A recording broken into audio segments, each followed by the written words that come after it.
Welcome to East Atlanta Church, where ministry is made simple by Pastor Jéan L. Ward.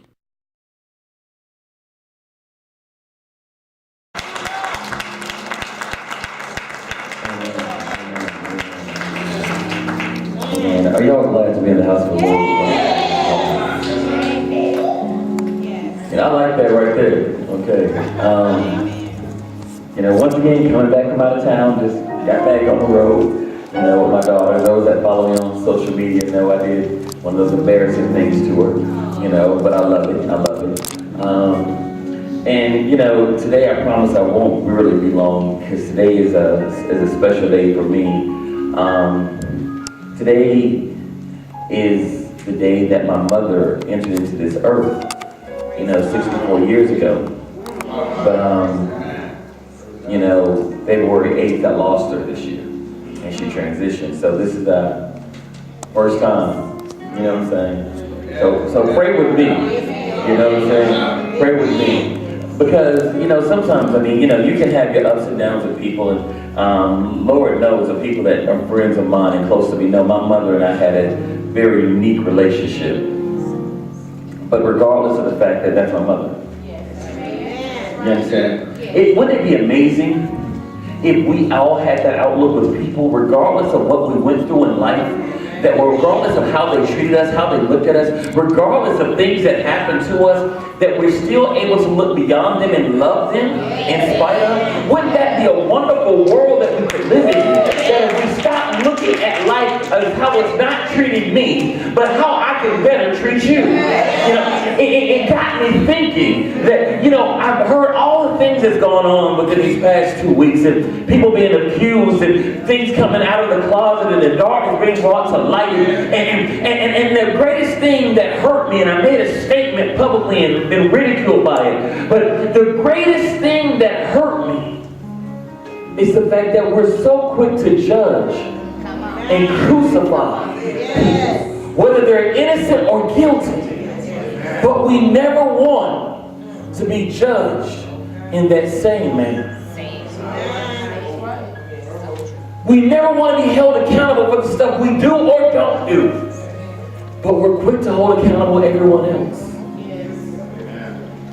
So it got me thinking that we came through Thanksgiving and everybody wanted to eat, and they talk about turkey and they talk about everything else, but they talk about how they give thanks unto the Lord. And I thought about it for a second. And I realized, are we really giving thanks to God? Are we truly thankful? Are we grateful because of what He's done?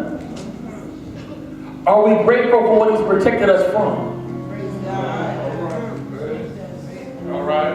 Because see, many of us you're looking for the blessing of God, but not understanding you got the protection of God. Yes.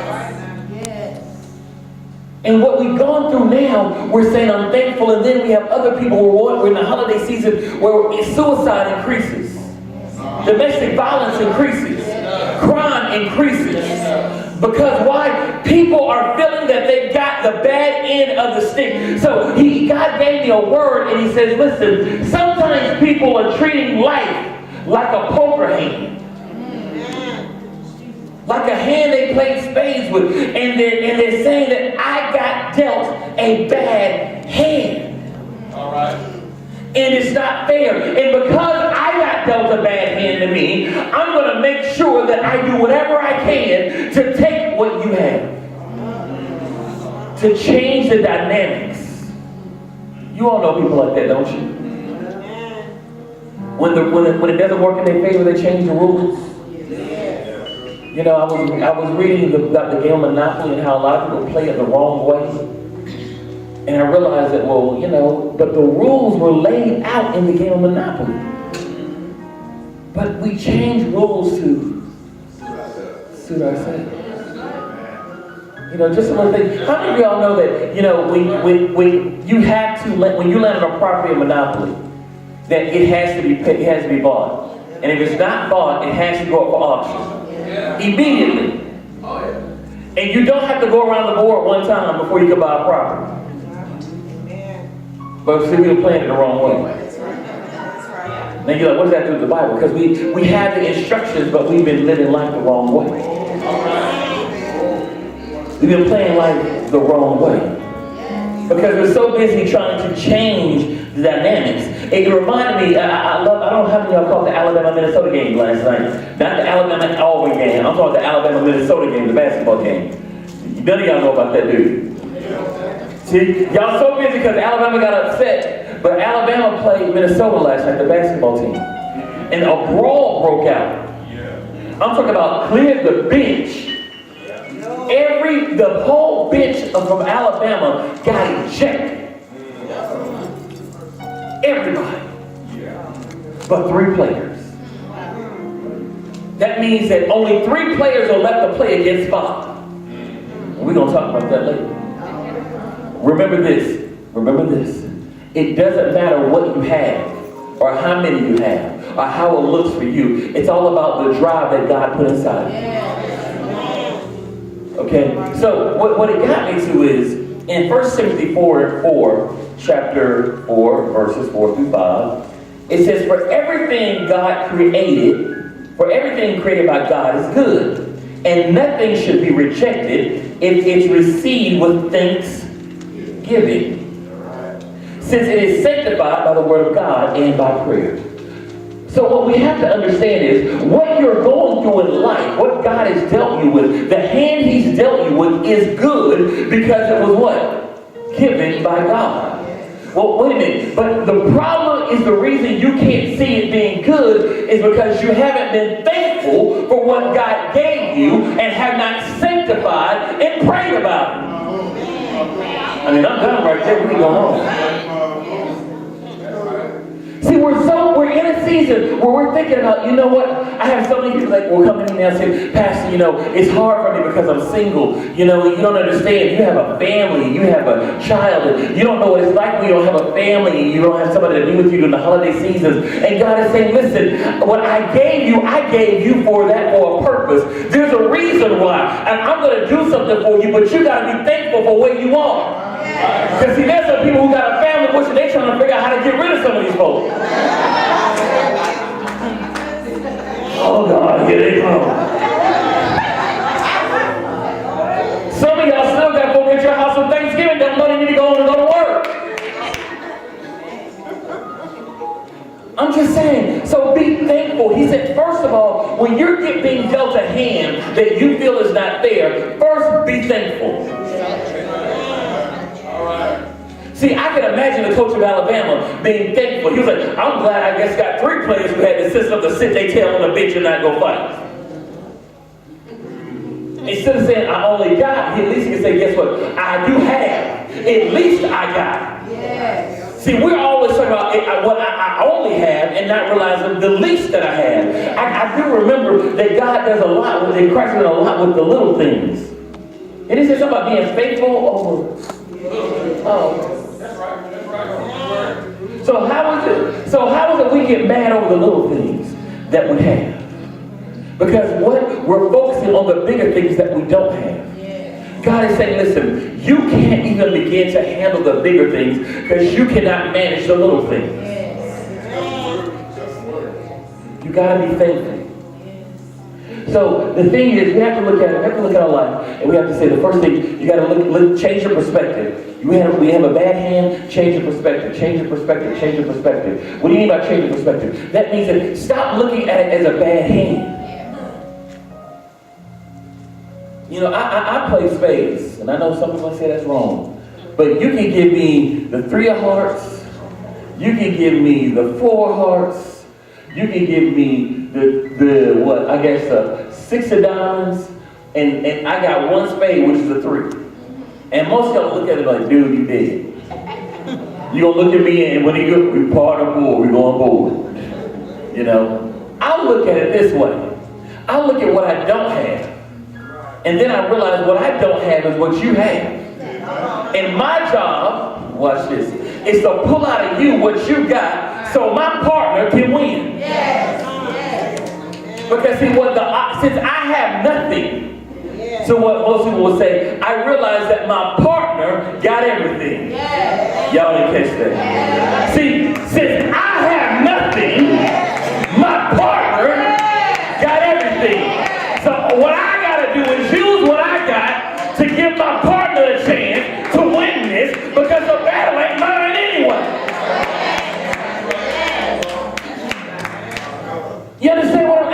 sense this morning?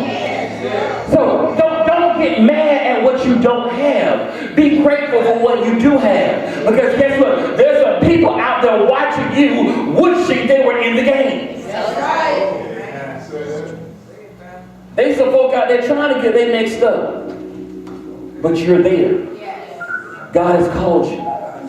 So stop worrying about, well, I'm not smart enough. God is like, I didn't ask you to be smarter. I asked you to trust me. Well, God, I don't have enough money. I didn't ask you about your finances. I just asked you to trust me. Well, God, I wasn't born in the right family. I know where you were born in. That's right. But my question is, he says, but you're not smart enough for what? You don't have enough money for what? You weren't born in the right family for what?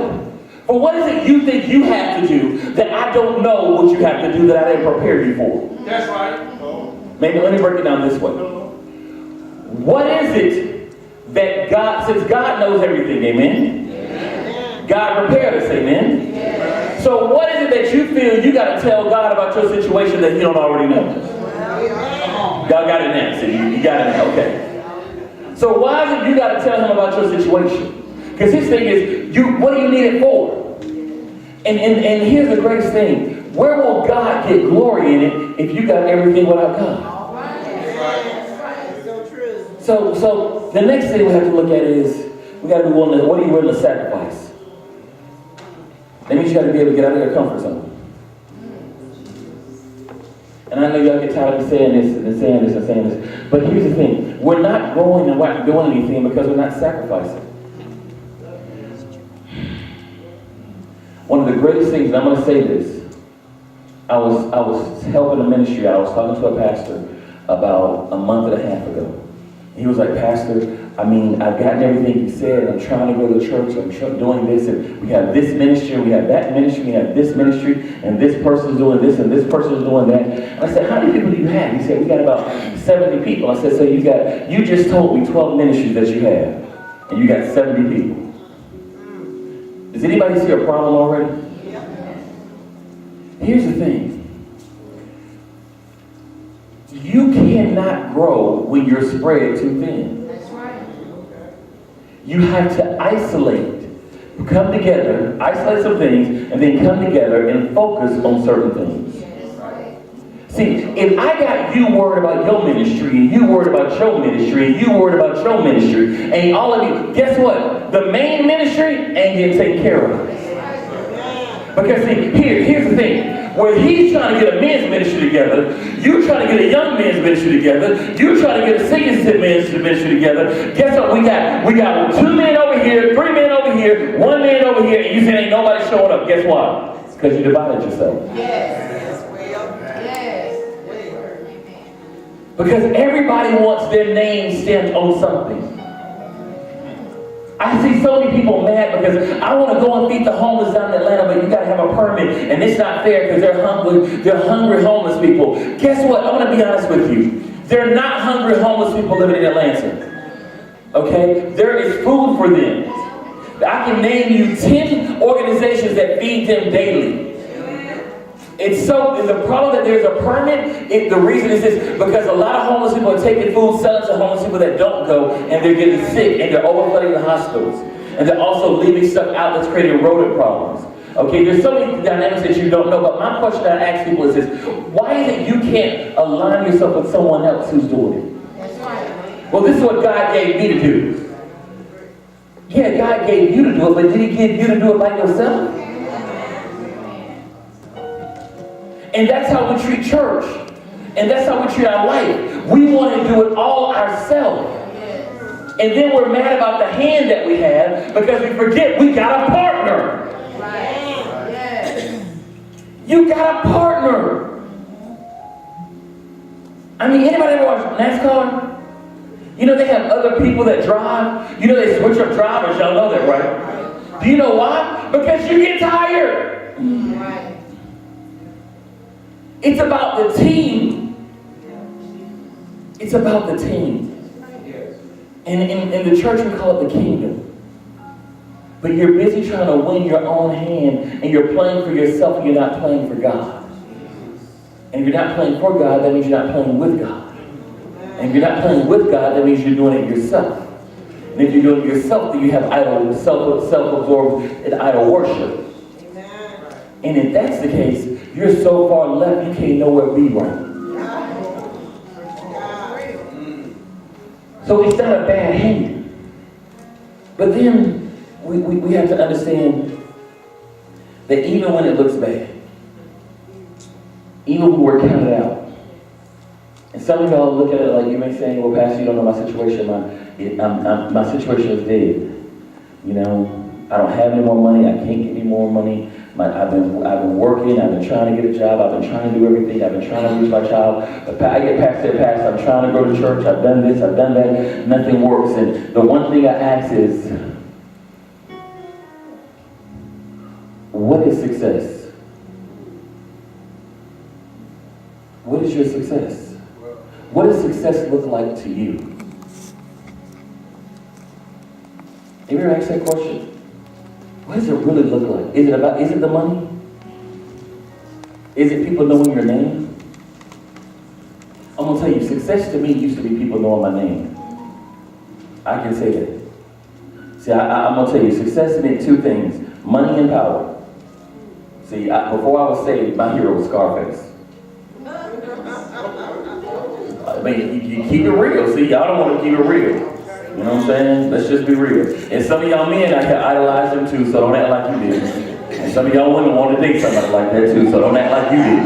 Right there, some of y'all envy Cookie Lions, okay? So don't trip. Don't trip. Don't judge me. You know y'all want to be Cookie. She need Jesus. I thought Lucius had it for a minute, but he done reverted back. You know? But the thing is this. I thought money and power is what it meant. Praise God. I did. I thought people knowing my name. And I get pastors all the time, young pastors come and say, man, if I had the popularity you had, man, I'd be great like you. And I'm like, I'm not great. You don't understand. The popularity I got, I don't like anymore. I can't say what I want to say all the time. Praise God. I can't do what I want to do all the time. Watch this. I can't slip up like I used to slip up all the time. Some of y'all caught that. So I had to realize what success looked like. If one person got saved, it was successful. If one of you can hear this message and change the way you think, then it's successful. So I began to realize that many of us aren't successful because we're not grateful, because we're haters. And I'm about to close. You are not getting where you want to get to because you're a hater. Now, if you're not a hater, raise your hand. Okay, so basically, all y'all raise, y'all not a hater, right? That means in no shape, form, or fashion, you are a hater.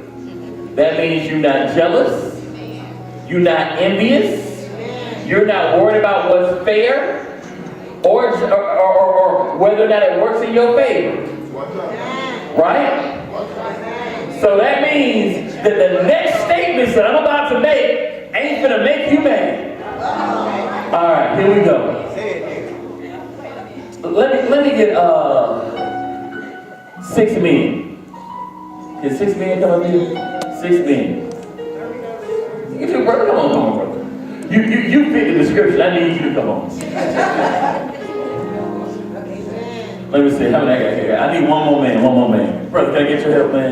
I mean, he's like, I didn't come here for all this mess. I didn't come here for all this stuff. You know. Now, here's the deal. All right. Let me get 3 women. 3 women. Yeah, you knew I was calling you. Just come on. You know how it is in school when you try to act like if I look dead at it, he won't call my name. You don't call on you, so come on, so don't act like it. See? That's what you get from being my friend on social media. You want to post all the pictures of yourself, come on up here in the front. Amen. Now listen, I want to ask you this question. Okay, watch this. How many of y'all ever been to Home Depot? When you go to Home Depot in the morning, what do you see? Before you even get into Home Depot, what do you see? Men sitting outside. So this is what I'm about to do. I'm about to demonstrate this whole situation. I'm going to Home Depot. I got some work to be done at my house.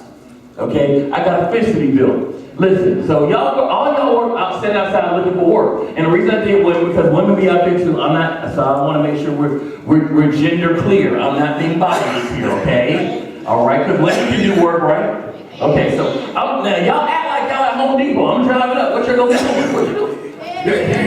Oh, okay. Hey, you know how to build a fence? Hey, come with me. Listen. Yeah, buddy, you right there. Come here. Listen, I got a question for you. Listen, I'm not building a fence. I'm gonna pay you all $50 to help me build a fence. Is that okay? If we work that for the day? All right, come with me. Come on. All right, go on back here. All right, they working. That's early in the morning. That's a 5 o'clock crew. I'm coming back. Okay, man, it's like 10 o'clock. Hey, what's up? Hey, what's up? You know, hey, buddy, come with me.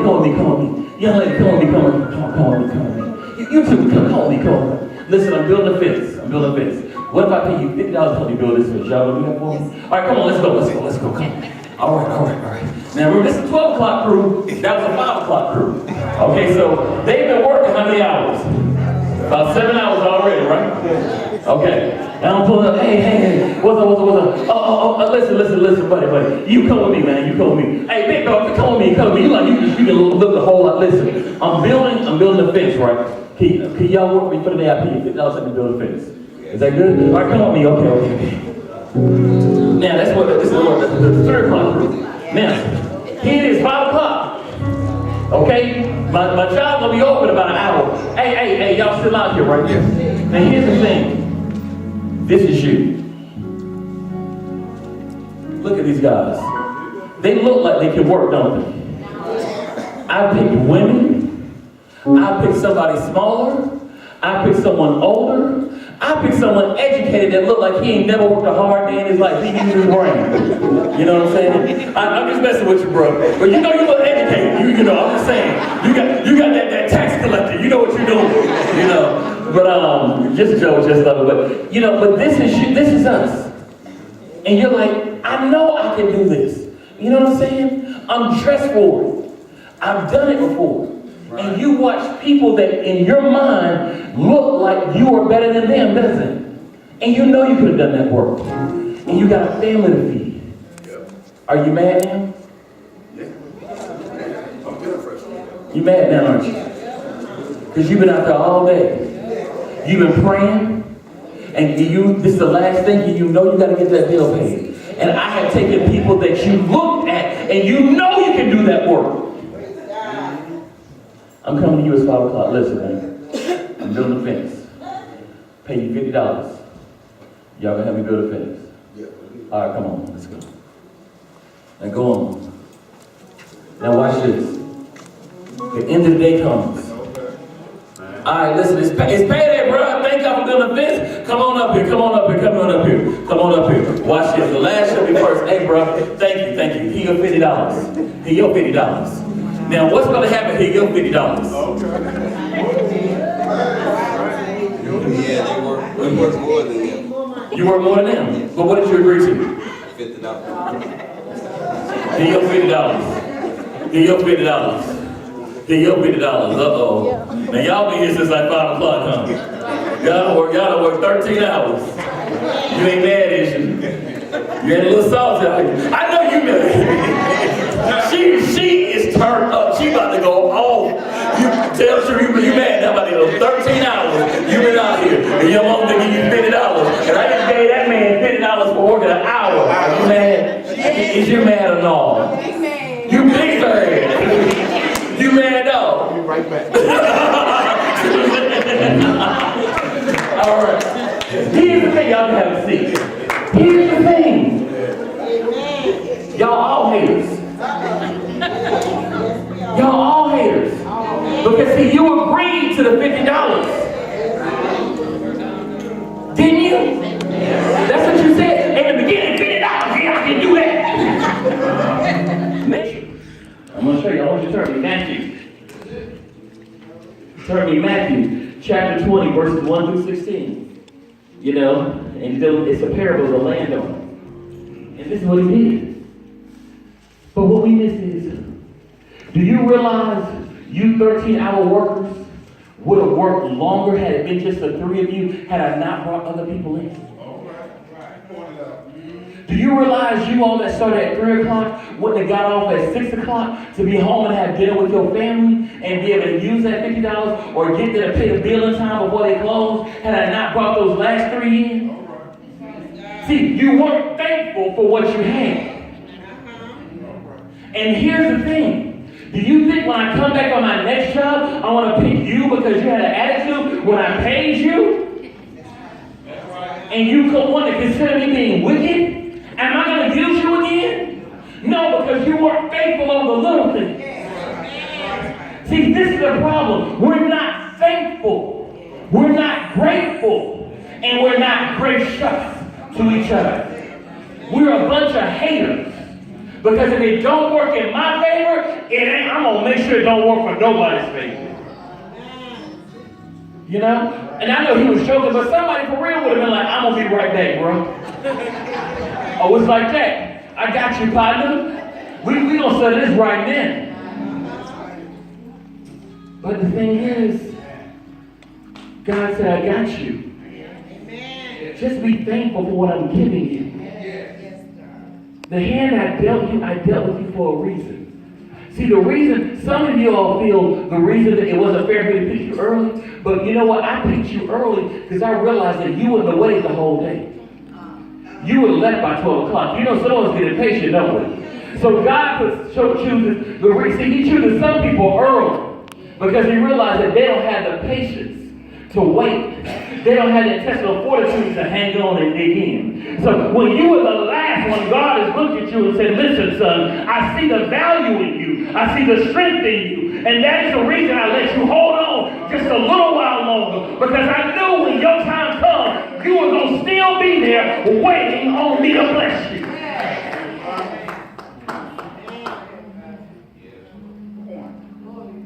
That's why. Now, you got to ask yourself, do you have stick-to-itiveness? Do you have what it takes to keep pushing when there's nothing there? Do you have what it takes to stand and wait on God when nothing else is moving in your favor? Do you have what it takes when no one calls your name and no one notices you, but you still trust God? Do you have it? Now then God may allow you to wait a long time for your season and your harvest. And if you're waiting that long time, don't get mad. Because he sees the favor and he sees the diligence in you and he loves you and he's going to bless you accordingly. But either way it goes, as long as you're in the game, in other words, in the kingdom, God said, I will still take care of you. He says, consider the lilies of the field and the fowls of the air. If I can take care of them and they have no worry for food nor shelter, what more are you than them? So as you go into this holiday season, and you start hearing all these stories, you start reflecting and thinking about what you wish you could do and what you want to do, and you start getting sad about it, remember, God has given you everything you need. It's not about these gifts. It's not about a big dinner. It's about your life as a sacrifice to God. And that's the greatest thing that you can give. If you all don't ever hear me preach again, if this may be my last Sunday here, I want you to take this message and realize that you have to sacrifice your life and God will expand it, bless it, and multiply it. But you got to sacrifice it. The funny thing is, when you multiply something, you have to go before the cross, the X. Some of us got to get ready to go before a cross. We have to be transformed. We have to be an X with something else new to be multiplied to something else greater. Ask yourself, are you ready to be X'd out? and be multiplied to something new. The greatest thing about that story with Alabama and Minnesota last night was they had to play the last 10 minutes of that game with 3 players against 5 that could alternate off the bench. And when they alternated off the bench, here's the funny thing.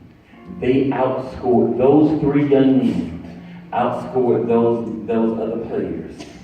I think it was 26 to 16. All right. Just in those last 10 minutes, 26 to 16, they fell short. They came within 3 points of winning. They fell short by 4 points. Many of you may say that looks like a loss. Oh, that's the greatest victory you can think of. Just those 3 young men. And the coach says that the thing that I look at is we will show you that we will not die. We will not quit. We will not give up. And if they can do that in basketball, why can't we do that in the kingdom? You got to realize that you will not die. You cannot give up. You shall not quit. Because he says what? The race is not given to the swift or the strong, but those who are willing to what?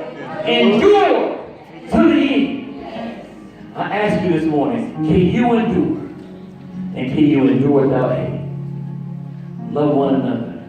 And realize that we go into this season, that we have to love, we have to be gracious, we have to be thankful. And let's stop judging people. And let's start loving them right where they are. Amen? Amen. Amen. Amen. Let us stand.